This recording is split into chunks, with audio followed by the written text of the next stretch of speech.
আসসালামু আলাইকুম। রিমা শখের রান্নায় আমি রিমা আপনাদের সবাইকে ওয়েলকাম করছি। আজ আমি আপনাদের সাথে খোসাসহ আমের আচারের রেসিপি শেয়ার করব।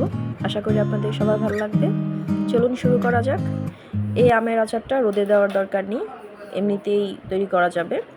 আমগুলো আমি কাটার আগেই পরিষ্কার করে ধুয়ে নিয়েছি, কাটার পর আর ধোয়া লাগবে না।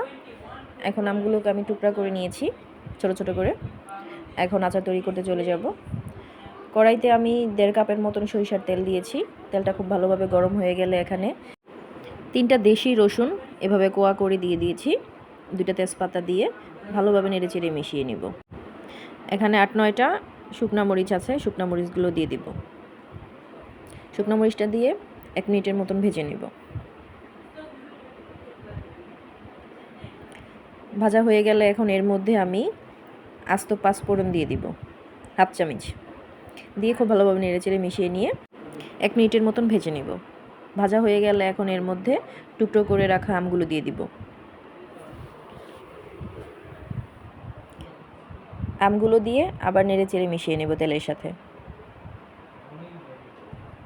তেলে বলক উঠে আসছে।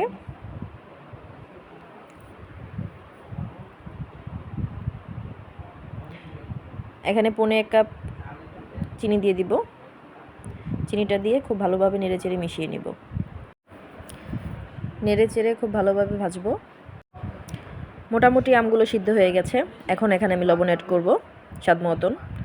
লবণটা দিয়ে ভালোভাবে ভেজে নেব। আচারটা প্রায় রেডি।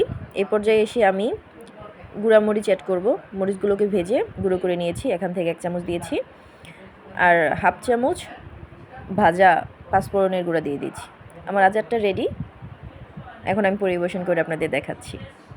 এই আচারে তেমন কোনো উপকরণের প্রয়োজন নেই, 2-3টা উপকরণই আচারটা রেডি হয়ে গেছে।